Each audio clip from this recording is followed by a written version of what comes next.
2019년 10월 6일 하나님께서 저에게 주시는 말씀은 사도행전 3장 1절에서 10절입니다. 사도행전 3장 1절에 10절 말씀 봉독에 올리겠습니다. 제9시 기도 시간에 베드로와 요한이 성전에 올라갈새 나면서 못 걷게 된 이를 사람들이 메고 오니 이는 성전에 들어가는 사람들에게 구걸하기 위하여 날마다 미문이라는 성전문에 두는 자라.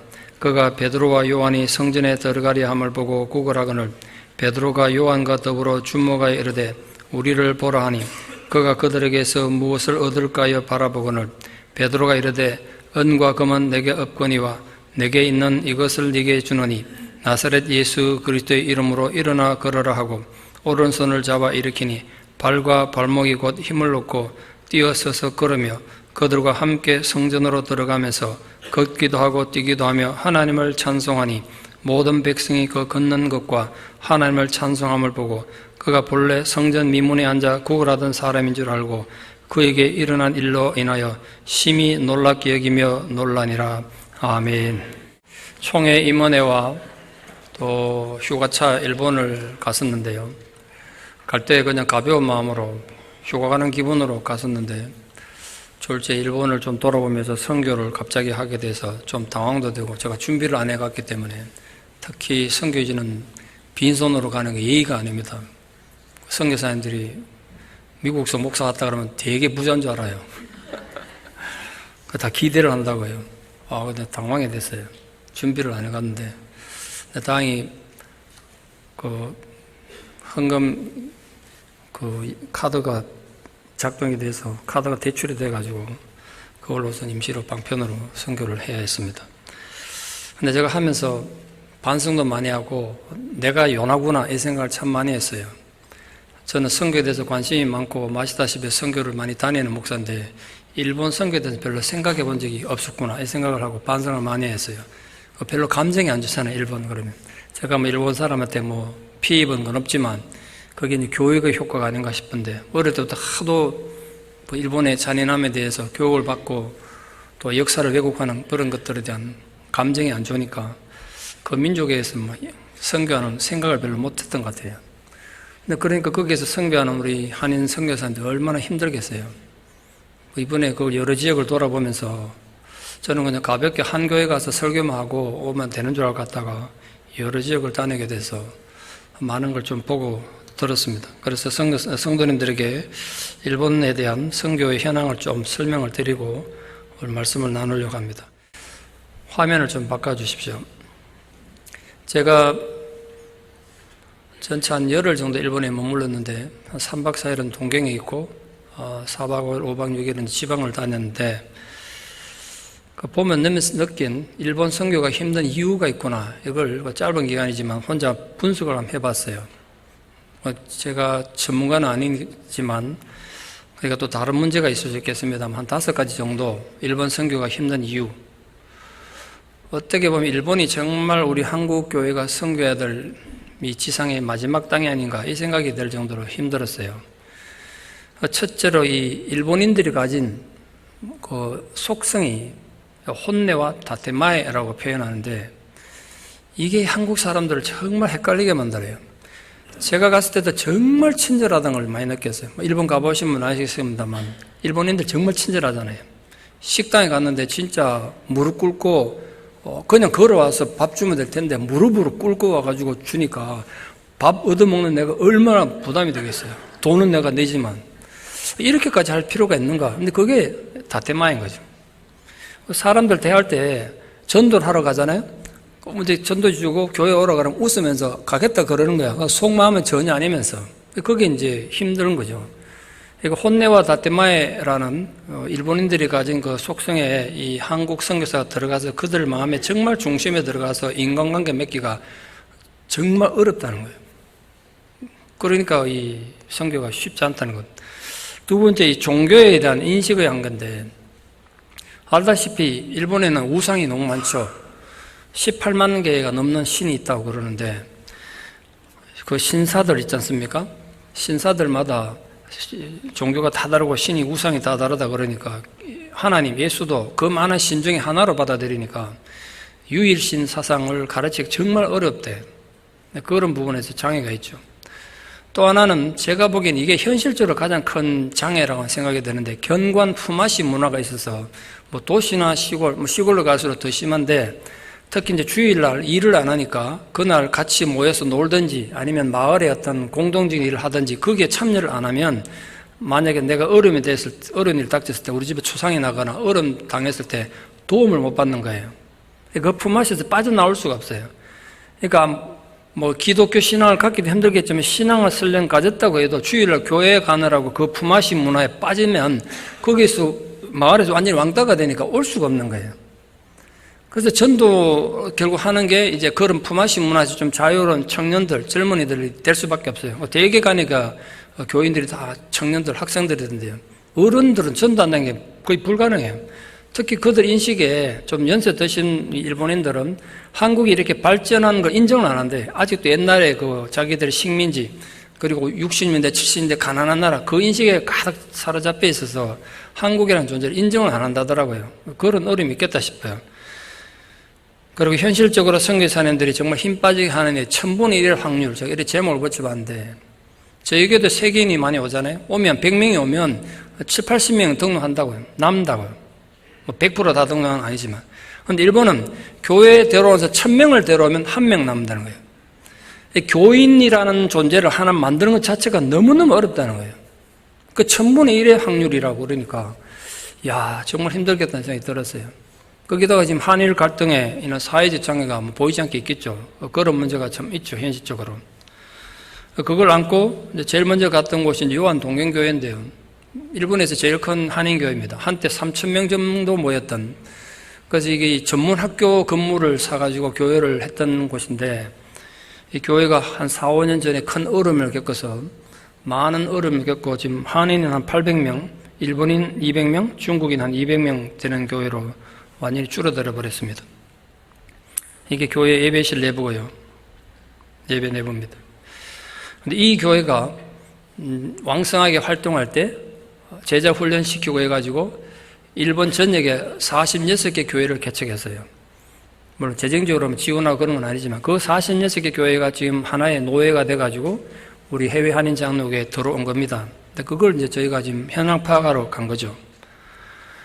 그 KPC에 우리 총회 임원들하고 일본 노예 임원들이 연습회 하고 더 많은 일본 목사님들이 계셨는데 좀 회의가 너무 늦어서 일찍 돌아가셔서 남는 분들만 사진을 찍었습니다.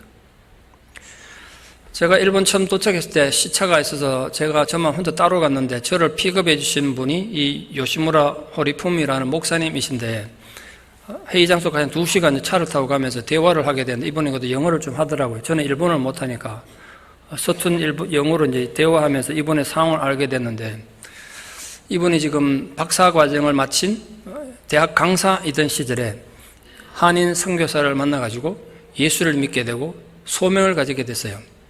아시다시피 지금 일본은 사람이 모자라가지고 일자리는 많은데 사람이 없어서 만약 이 사람이 박사학위를 자격을 가지고 회사에 가면 당장 부유하게 살 수가 있는 사람이에요. 그런 실력도 있고 자격도 갖춘 사람인데 그거 다 버리고 교인이 아이와 어른 합해가지고 뭐 18명, 20명 정도 되는 교회에 지금 목회를 하고 계신다고요. 2년 전에 안수를 받았다 그러던데. 그래서 부모님이 내가 허락했냐? 이렇게 물으니까 부모님이 동의를 못하고 이해를 못했다는 거죠. 부모님 아직 예수를 안 믿는데요. 어머니가 자기 예배드린 한 몇 번 와본 적이 있는데 아직 부모를 전도를 못했다는. 부모 입장에서 이해가 되겠습니까? 그 예수가 뭔지 모르겠는데 이 멀쩡한 박사학위 가진 이 멀쩡한 아들이 그거 다 팽개치고 그 가난하게 힘들게 산다고 그러니까. 사모님이 이제 이달 말에 둘째를 출산한다 그래서 그 얘기 듣고 또 그냥 어떻게 합니까? 다른 데보다 더 많은 좀 생각해서 성교비 드리고 기도하고 그렇게 왔습니다. 사모님이 아이들 데리고 교인이 애들이 사회 가는 거. 목사님이 역시 아이들을 사회 가는 겁니다. 목사님이 예배 중에 찬양을 드리는 거고요. 아쩌기 교회인데요. 아쩌기 희망복음교회입니다. 교우들입니다. 정교인입니다. 이분들이. 그러니까 아까 말했지 않습니까? 1000명 중에 1000명을 데려와야 한 명이 남는 한 사람이 그냥 교인이 아닌 거예요. 자, 오사카 텐마바시 기독교회인데요. 제가 이제 동경에서 오사카까지 신칸센을 타고 갔는데 신칸센 비용이 한국의 KTX보다 한 4배 정도 비쌌대요. 뭐 그런 비용들이 저한테 부담으로 다가오는 거죠. 호텔비도 그렇고 식사비도 그렇고 전부 다. 그걸 다 제 개인 부담을 해야 되니까. 조올영 선교사님인데 이분도 부부가 20여 년 전에 유학 와가지고 그 유학한 그 실력을 가지고 세상 살면 정말 잘 사실 분들인데 그거 다 팽개치고 그냥 선교사 돼가지고 소명받아서 목회자가 되셨어요. 여기는 예배를 일주일에 3번 드리는데 일부가 10시인데 일본인들을 위한 예배. 제가 가기 전에 일본 교회에서 오해를 했던 게 우리처럼 이민교회인 줄 알았어요, 다. 이분들 이민교회가 아니라 한국인 선교사님들 일본인들을 데리고 목회하는 거예요. 그러니까 우리 교회랑 질이 다른 거죠. 이민교회가 아니라 선교교회인 거죠. 제가 이제 총회 가서 그 얘기를 할 건데 우리가 접근을 이민교회처럼 하면 안 된다. 일본 교회는 선교교회이기 때문에 우리가 선교적 차원에 접근해야 된다고 이제 보고를 하려고 그러는데요. 이게 이제 통역을 세워서 예배 드려야 했습니다. 일본 청년들이 예배 전에 이제 특송하는 거였습니다. 이때 일본인들이 또 어떤 명절이 끼어가지고 교인들이 좀 빠져가지고 원래 성가대가 있었는데 옛날에 특송만 했습니다. 목사님이 통역하시고 제가 한국말로 설교했습니다. 2부가 12시 예배인데요. 이때는 한국인들만을 위한 예배가 따로 있었어요. 인원은 일본인이 더 많고 한국인 숫자가 더 작았는데요. 그때는 통역이 필요 없어서 제가 직접 이렇게 예배를 드렸습니다. 설교 드렸습니다. 5시에는 구도자 예배라고 해가지고 이제 전도하는 교회 천대로 오는 사람들 데려다 놓고 이제 전도 차원에서 예배 드리는 거니까 완전히 예배가 달랐겠죠. 설교 내용도 달라야 되고. 여기 외국인들도 많더라고요. 제가 보니까 흑인도 있었고 유럽에서 온 사람도 있었고 뭐 각각 각생 사람들이 한 30여 명 모여 있었는데 구도자 예배를 그렇게 드렸습니다. 조올렘 선교사님 가족들인데요. 제가 원래 다른 데가 설교하면 사례를 봤습니다. 선교지 가면 이제 헌금해야 되고 선교사님 도와드려야 되고 또 애가 다 큰 애들이 3명이 있어서 식사 대접하고 또 아이들에게 뭐 장학금이라고 좀 걸었습니다만 소중히 용돈도 드리고 다 이름 써가지고 기도문 다 써가지고 이렇게 줬어요. 그리고 함께 식사하면서 기도해주고 그렇게 왔습니다. 전 일본에 노숙자가 있으리라고 상상을 못했는데 목사님이 그동안 기도하다가 이제 제가 간 그 주에 처음으로 노숙자 사역을 시작하더라고요. 제가 이제 경험이 있으니까 어떤 걸 주의해야 되는지 노숙자 사역과 교회에 어떤 관계를 맺어야 되는지 그건 설명도 해주고 현장에 이제 같이 가자 그래서 그 다음 월요일인데요. 그때 일본에 태풍이 불어가지고 비가 막 오는데 어떻게 가게 됐어요. 거기 보시는 장면이 이 노숙자들이 임시로 공원에 설치해둔 가건물들입니다. 시에서 부수미 와서 다시 설치하고 그런다. 이 다 노숙자들입니다. 보면 또 동네 어른들 같죠. 내가 느낀 게 일본에서 본 노숙자, 미국에서 본 노숙자와 일본의 노숙자 차이점은 일본 노숙자는 되게 깨끗하다. 얻어먹어도 깨끗하게 얻어먹더라고요. 남에게 피해를 주면 안 된다는 생각을 갖고 있으니까 그건 좀 다른 것 같아요. 보시면 이 노숙자처럼 보입니까? 동네 어른들 같잖아요. 다 노숙자들이세요. 이제 봉사활동 이제 준비하는 비가 오니까 이제 천막 치고 이렇게 준비하는 중입니다. 이분들도 다 노숙자들이세요. 다른 지역의 모습입니다. 봉사활동에 이제 예배를 이렇게 함께 드렸고요. 예배 드리고 이제 식사 배정하려고 그러니까 이분들 줄 서는 게 기가 막히게 자동적으로 줄을 이렇게 서시더라고요. 일본인들이 좋아하는 중국밥하고 미소국을 끓여가서 그 태풍이 갑자기 부니까 굉장히 날이 추웠었어요. 그걸 굉장히 좋아하시더라고요. 그렇게 나눠드리니까 줄 서서 이렇게 얻어가면 참 좋아하셨어요. 저도 같이 서서 이제 조금 이렇게 봉사하면서 함께 사역했습니다. 그리고 다시 고베로 이동해서 고베 아시죠? 큰 지진이 난 고베 대지진 그 지역입니다. 그 위에 산 언덕바지에 있는 뒤에 가정집이 교회입니다. 고베 기독교회 예배실이고요. 매당이 조그만하죠. 조그만 집이니까. 근데 이 밑에 인테리어가 이 목사님이 직접 다 하셨대요. 원래 이 전문가시던데요. 목사님이신데 이분도 역시 큰 회사에 다니다가 일본에 유학 갔다가 그 유학 학위 가지고 회사 돌아가면 더 직위도 올라가고 돈도 많이 받았는데 그거 다 포기하고 소명 받아가지고 지금 사역하게 됐어요. 3딸이 있다고 그러는데 딸을 제가 직접 보지는 못했습니다만 딸들에게 꼭 전해주라고 또 이렇게 따로 봉투 드리고 선교사님 또 사역비 다시 드리고 기도해드리고 그렇게 왔습니다. 많은 얘기를 안 했습니다만 지금 짧아서 말씀을 드릴 수는 없는데 인상이 참 좋으시죠. 인간적으로 참 안 됐다는 생각이 들었어요. 이분이 왜 이런 데서 와서 고생하는가? 교인이 일본인 한 10명, 한국인 한 10명 되는데 예배는 1부, 2부 나눠서 한국인 예배, 일본인 예배 따로 드리고 있었습니다. 교토 미도리 복음교회라는 곳입니다. 이 흰색 건물 3층으로 된 건물이 교회입니다. 이 교회 안에 이제 각 교실 방들, 성경 공부하는 방들을 이렇게 준비되어 있습니다. 교토 미도리 복음교회 5명의 선교사님이신데 시집도 안 간 노처녀세요. 30년 전에 파송받아서 일본으로 가서 그냥 아주 계속 선교하고 계십니다. 같이 또 제가 선교비 드리고 기도도 해드리고 식사도 좀 대접하고 그렇게 왔습니다. 이 교토 갔다가 거기 가슴 아픈 기념비를 봤는데 조그마한 돌멩이입니다만 1597년 1월 3일에 오사카와 교토 지역에 있던 그리스도인 24명이 체포됐습니다. 예수 믿는 제목으로. 귀가 잘린 상태로 이 오사카 지역 일주일 동안 돌아다니면서 동네 사람들에게 비웃음 당하는 그런 조리당함을 당한 뒤에 한겨울이잖아요. 이래야 되면 그 맨발에 눈이 오는 그 거리를 걸어서 800km를 27강 걸어가서 나가사키로 후송됐습니다. 이 풍신수기리가 도요토미 히데요시가 나가사키로 이들을 후송해 갔던 이유는 거기에 기독교인이 많았기 때문에 본보기로 죽이려 거기 데려가서 거기서 이제 죽이는데 2월 5일 날 순교당하는데 체포되어 갈 때는 24명인데 순교는 26명이 순교당했습니다. 그 기념비입니다. 갈 때 24명인데 가다가 죽어서 사람이 죽었다면 이해되는데 더 숫자가 늘었어요. 왜 그랬을까요?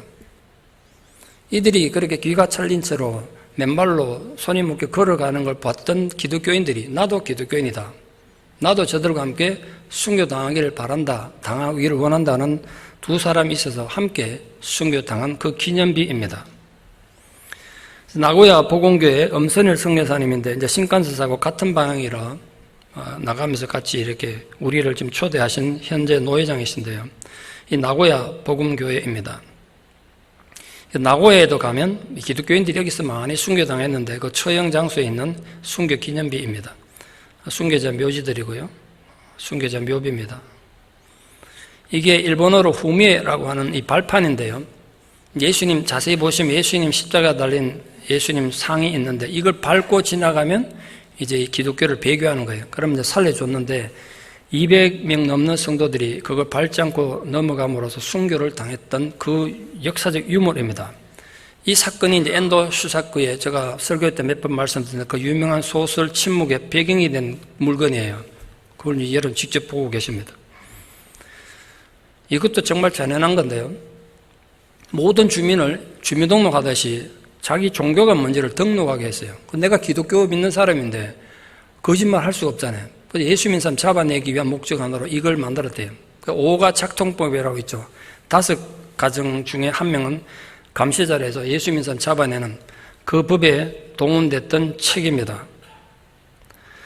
근데 그런 와중에도 사무라이들 중에 예수 믿는 사람이 하나둘 생겨나기 시작했는데 내가 예수 믿는다고 떠벌릴 수는 없으니까 그러나 내가 신앙을 가진 사람이라는 걸 나타내기 위해 가지고 뭘 했느냐 사무라이들 이 칼집에 있지 않습니까?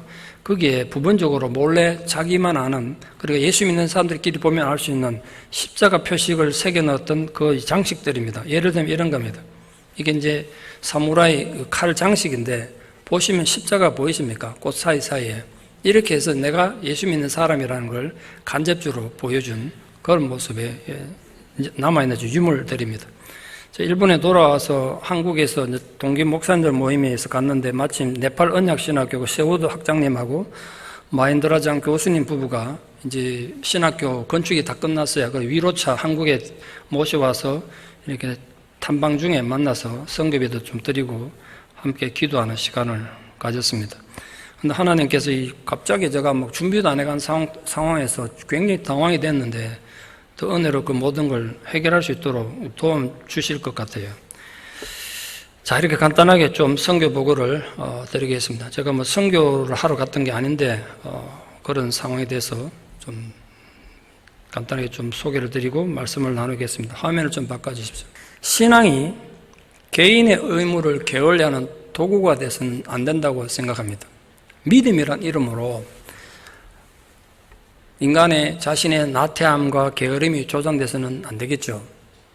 오늘 본문은 그런 신앙의 원리를 몇 가지 우리에게 가르쳐 주고 있습니다. 그래서 오늘 본문을 통해서 신앙의 몇 가지 원리에 대해서 좀 알아보고 우리 삶에 적용하면서 은혜 받는 시간 되기를 바랍니다. 베드로와 요한이 초대교회 지도자가 돼서 전도와 구제 그리고 그들이 개척했던 교회들을 돌보느라 바쁘게 사역하는 와중에 기도하러 성전에 올라갔다. 이것이 오늘 본문 사건의 시작입니다. 그런데 그들이 제9시 기도 시간에 올라갔다는 게 중요합니다. 제9시에 기도해야 한다는 이 시간을 정한 건 누가 만든 시간입니까? 이 교회가 만든 게 아니에요. 성경의 명령이 아니라고요. 성경 어디에 봐도 몇 시에 기도하라 이런 건 없어요. 이건 유대교의 종교 지도자들이 그들의 편의를 위해서 만든 인간들의 약속입니다. 그런데 베드로와 요한은 성령을 받고 복음을 전하는 주님의 제자들입니다. 그랬던 그들이 왜 이 유대교의 기도 시간의 원칙을 따랐을까요? 이 점이 별것 아닌 것 같던데 오늘 우리에게 엄청난 도전과 교훈을 주는 것입니다. 제9시 기도 시간은 사람들이 만든 규칙이었지만 베드로와 요한은 그 시간을 지켰어요. 왜 그랬을까요? 그것이 그 시대 그 문화에서 요구되는 보편적 가치였기 때문에 그렇습니다. 우리 신앙인으로서 삶의 현장에서 지켜야 될 것은 제대로 지키며 살아가는 자들이 되어야 된다는 거예요. 자칫하면 신앙인들이 자신들은 특별한 존재다, 우리는 신앙의 우월감을 가졌다 이런 생각으로 질서를 깨뜨리고 반사회적 행동하면서 아무런 가책을 가지지 않을 수도 있습니다. 요즘 그 뉴스에 가끔 이상한 사람들 나와서 신앙의 이름으로 좀 우리를 우습게 만드는 일들이 뉴스에 보죠. 그런 생각에 요즘은 참 가짜가 판을 치는 세상이다. 요즘 가짜가 얼마나 큰 소리 치는 세상입니까? 한국의 상황을 봐도 그렇고 미국도 그렇고 세상을 봐도 그렇고 교회를 봐도 마찬가지 같아요. 그래서 오늘 본문을 묵상하다가 얻은 교훈 하나가 있습니다. 가짜가 판을 치면 우리가 거기에 비판하고 데모하고 하죠. 그게 대응하는 거, 그것도 필요할지 몰라요. 그러나 그보다 더 중요한 건, 가짜를 비판하고 손가락질하는 것보다 더 중요한 건 진짜가 더 진짜다워져야 한다는 것. 세상에 모순이 있고 세상에 가짜가 판을 치고 그들이 대단한 권력자가 된다고 해도 거기에 대해서 비판하는 것보다 더 중요한 것은 성도는 더 성도다워져야 하고 제자는 더 제자다워져야 한다는 사실. 그래서 가짜들 때문에 상처 입은 세상 사람들이 진짜들의 삶을 보고 위로받도록 해야 한다고요. 우리들이 신앙생활하는 모습 보고 야, 세상에 정말 요즘 문제도 많고 이렇게 혼란스러운데 너희들 보니까, 예수 믿는 당신들 보니까 그래도 희망이 있구나, 그렇게 해야 된다는 말이에요. 우리는 그 가치를 위해서 부름받은 존재예요. 우리가 더욱더 이 세상의 가치를 존중해주고 지켜줌으로써 세상 사람들에게 위로가 되고 그들 삶의 기준이 되기를 바랍니다. 그렇게 성전에 올라가던 베드로 요한이 한 사람을 만났습니다. 그는 태어나면서부터 안전뱅이였던 사람이었습니다. 태어나면서부터 안전뱅이였으니까 그 인생이 얼마나 처량했겠어요. 유대인들은 그렇게 태어나면서부터 불구로 태어나는 걸 저주로 생각했으니까 그는 저주받은 인생으로 한평생 살아온 겁니다. 그가 지금 나이가 몇 살인지 정확히 알 수는 없지만 전 문맥을 보면 적어도 성인이었던 것 같아요. 수십 년 성전을 드나들었던 겁니다. 그런데 그가 성전에 온 목적이 무엇입니까? 그가 왜 매일 성전에 왔습니까? 하나님께 예배하기 위해서 했습니까? 영적인 훈련을 받아서 성숙한 하나님 사람 되는 것에서 그런 목적으로 왔냐 말이에요. 그가 성전에 왔던 유일한 목적은 구걸하는 거였어요.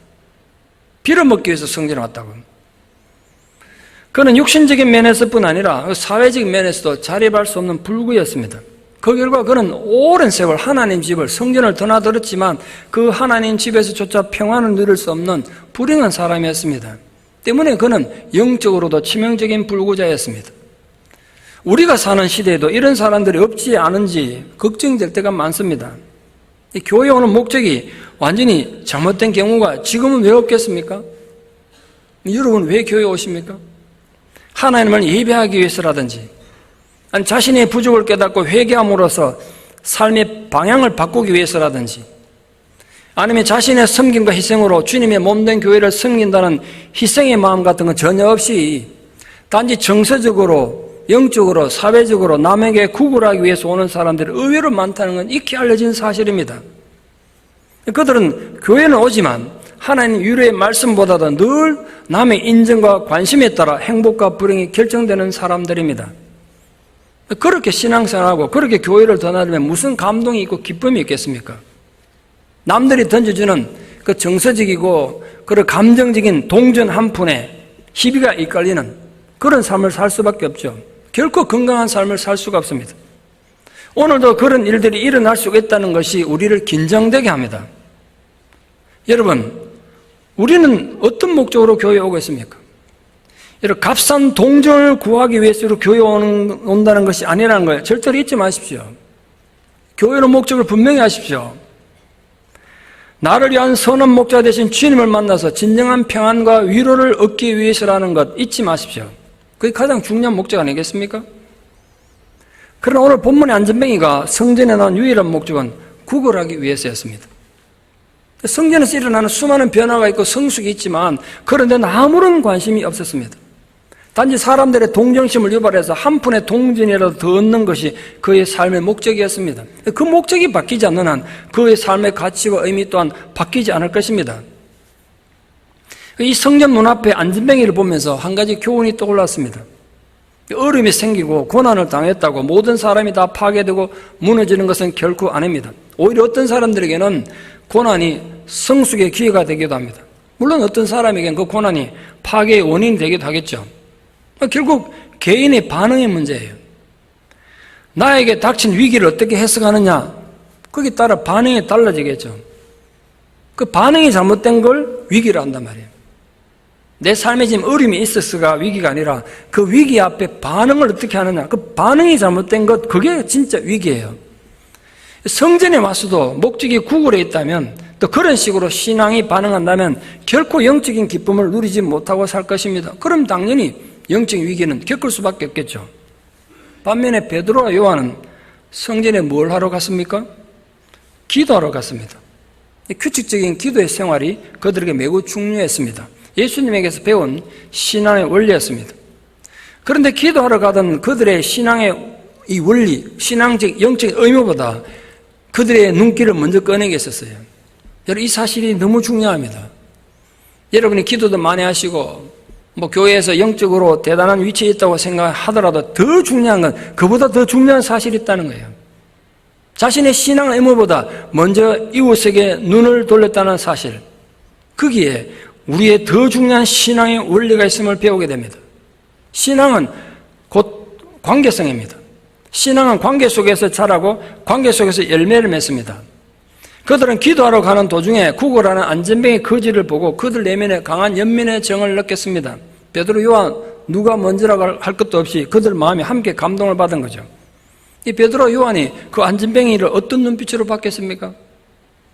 측은하고 불쌍히 여기는 마음을 바라보지 않았겠습니까? 여러분, 진짜 기도의 의미가 뭔지 아십니까? 여러분, 남들보다 뜨겁게 기도하고 열심히 신앙생활한다고 자부심이 있으십니까? 정말 중요한 기도의 의미가 뭔지 아십니까? 성경이 말하는 기도의 가치와 의미가 뭔지 아십니까? 성경에서 금식 기도를 정의하기를 밥 굶는 것이 금식이 아니라 가난한 자를 돌아보며 억압받는 자를 풀어주고 흉악의 결박을 풀어주는 것이 금식의 정신이라고 정의했습니다. 그게 기도의 정신이라는 거예요. 여러분이 얼마나 많이 기도하느냐 중요한 것보다 그 기도를 통해서 그런 회복이 일어나기를 하나님이 원하고 계십니다. 우리가 여러 가지 어려움을 당해서 아무리 믿음이 좋아도 우울증에 빠질 수도 있고요, 불면증에 시달릴 수도 있어요. 그런데 우리가 그 우울증에서 벗어나는 가장 좋은 방법은 이웃을 위해서 선을 베풀고 희생하는 것이다. 제가 상담을 배울 때 책에서 읽은 내용입니다. 자기 문제에만 코가 빠져 있는 건 결국 스스로 위기를 선택하고 자기를 더 파괴하는 겁니다. 부디 여러분들이 기도하는 중에 눈을 돌려서 자기 문제만 보지 말고 자기만 보지 말고 여러분의 도움을 필요로 하는 이웃을 향해서 마음이 열려지는 은혜가 있기를 바랍니다. 우리 신앙인이 자칫하면 너무 이기적이 돼요. 자기 문제에만, 자기 자식들 키우는 데만 애걸복걸하면서 남들은 고통당하는데 아무 관심 없어요. 요즘은 너무 신앙에서 이기적으로 하잖아요. 그런 게 참 걱정이에요. 그게 과연 신앙인가? 문제는 안전뱅이의 자세입니다. 이 안전뱅이 입장에서 베드로와 요한이 다가와서 자기를 불렀단 말이에요. 뭘 기대했겠습니까? 그가 원한 건 동전 한 입의 적선이었습니다. 베드로와 요한이 동전 한 입 던져줬다면 그 안전병이 아주 행복했을 거예요. 그러나 그 행복은 거짓 행복이에요. 베드로와 요한은 그런 거짓 행복을 그에게 주고 싶은 마음이 전혀 없었습니다. 안전병의 근본적인 문제가 뭔지 그들이 똑똑히 알았기 때문입니다. 그는 일어나 그래야 하는 존재였습니다. 그의 모든 비극은 지금 남들이 자기에게 좀 더 구걸을 해주지 않아서 불행한 것이 아니라 일어나 걷지 못하는 데서 모든 비극이 왔습니다. 오늘 우리 중에도 여러 가지 어려움을 겪으면서 사는 그런 분들 계시겠습니다만 근본적인 문제는 여러분이 일어나 걷지 못하는 데 문제가 있는 겁니다. 제가 묻습니다. 여러분은 영적으로, 정서적으로, 감정적으로 일어나 스스로 걷는 건강한 사람 맞습니까? 그런 근본적인 문제는 돈으로 해결할 수도 없고 인간 지식으로 해결할 수 없습니다. 오늘 안전병이를 향한 베드로와 요한의 자세를 통해서 우리가 신앙이 새롭게 좀 도전받기를 바랍니다. 우리 신앙인이 진정으로 세상에 영향을 끼치고 살려면 또한 자신의 삶에 진정한 변화를 가져오려면 내가 가진 것이 무엇인가에 대한 분명한 인식이 절대적으로 필요합니다. 오늘 베드로와 요한 고백처럼 은과 금이 내게 없다는 것이 절대로 약점이 될 수 없다는 거 잊지 마십시오. 은과 금은 세상 살아가는데 정말 요긴한 것들이죠. 많은 경우에 은과 금은 굉장한 힘을 발휘하기도 합니다. 제가 이번에 일본에서 그걸 더 뼈저리게 느꼈어요. 처음에는 내가 쓰려고 가져갔던 용돈부터 다 쓰니까 그건 금방 떨어지더라고요. 그 다음에 어떻게 할 것인가? 야, 성교한테도 돈이 필요하고 하는 생각했어요. 내가 누구한테도 지원받지만 그냥 맨몸으로 가는데.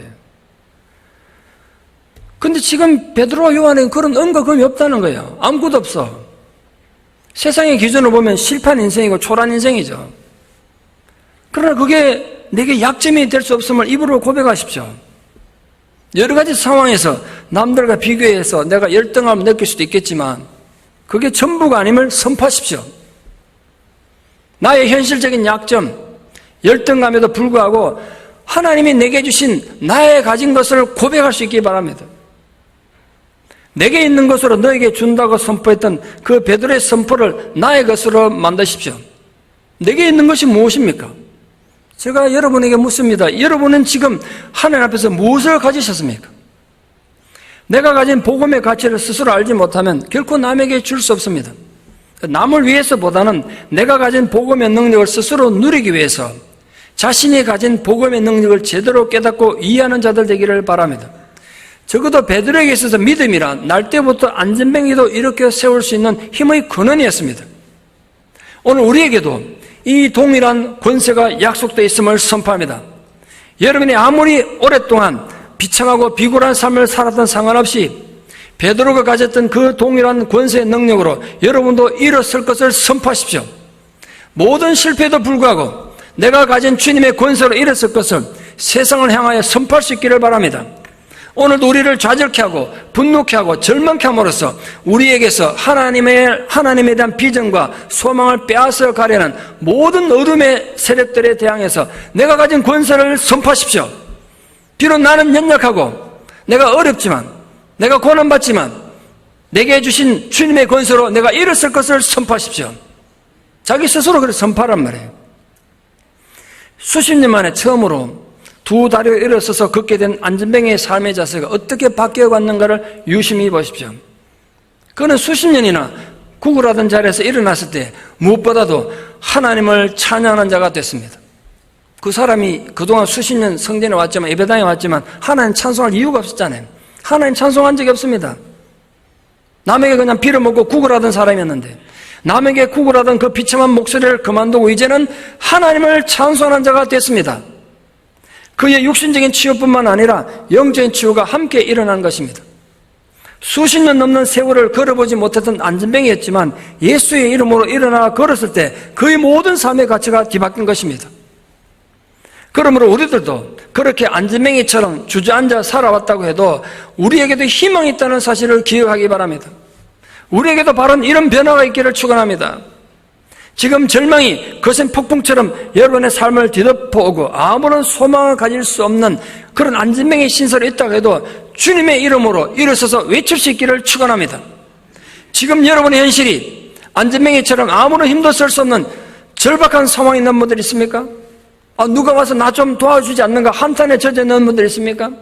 왜 나를 좀 더 이해해주고 사랑해주지 않는가? 원망 속에 있는 분들 있습니까? 너무 오래 너무 많은 상처에 노출돼서 나에게는 아무런 소망이 없다고 절망하는 분들 있습니까? 기억하십시오.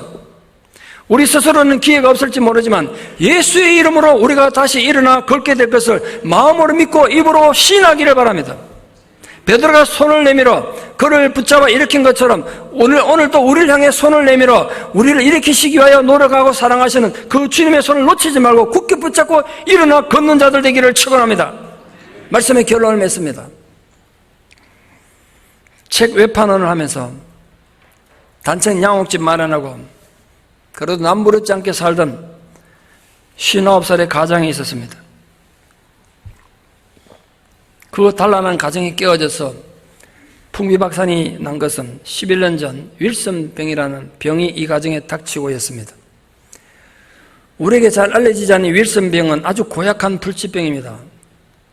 그 병은 사지를 마비시키고 시력을 잃게 하고 결국은 전신마비로 심장이 멈춰서 죽는 병입니다. 아주 무서운 병입니다.